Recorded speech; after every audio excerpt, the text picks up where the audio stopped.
Temperature skin না থাকলে বাইরে বেরোলে টেম্পারেচারে কি হতো, আমাদের ভেতরে যা আছে শিরা বলো রক্ত বলো এই সব দিয়ে তো আমাদের ভেতরটা সবগুলো কি হতো, মানে মাংস গলে পড়তো টেম্পারেচারে, শিরা দেখা যেত, হাড্ডি মাংস গলে পড়লে ভেতরের হাড়গুলো দেখা যেত, কি হতো। তাই এই কারণে এই সবগুলো থেকে স্কিন আমাদের প্রোটেক্ট করে।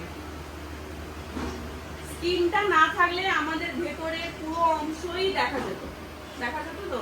তাহলে স্কিন আমাদের কি করে, এই এত কিছু জিনিস থেকে, যেমন মাংস বলো, তারপর শিরা বলো, হাড় বলো, এত কিছু আমাদের শরীরের ভেতরে ওপরে থেকে স্কিন আমাদের প্রোটেক্ট করে।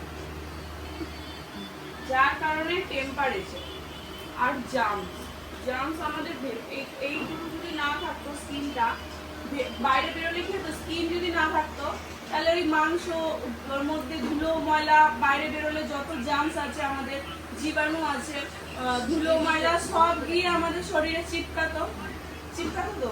যার কারণে স্কিনের ওপরে ভেতর আছে, স্কিনটা উপরে আছে বলে এইসব আমাদের কিচ্ছু হয়নি।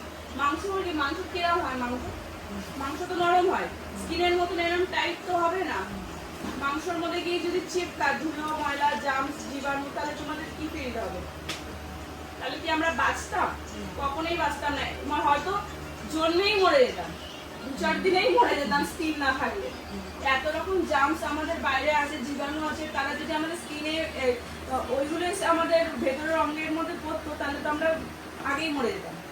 তাহলে স্কিন আমাদের সব থেকে বড় অর্গান শরীরের মধ্যে, যে আমাদের সবকিছু দিক থেকে প্রোটেক্ট করছে।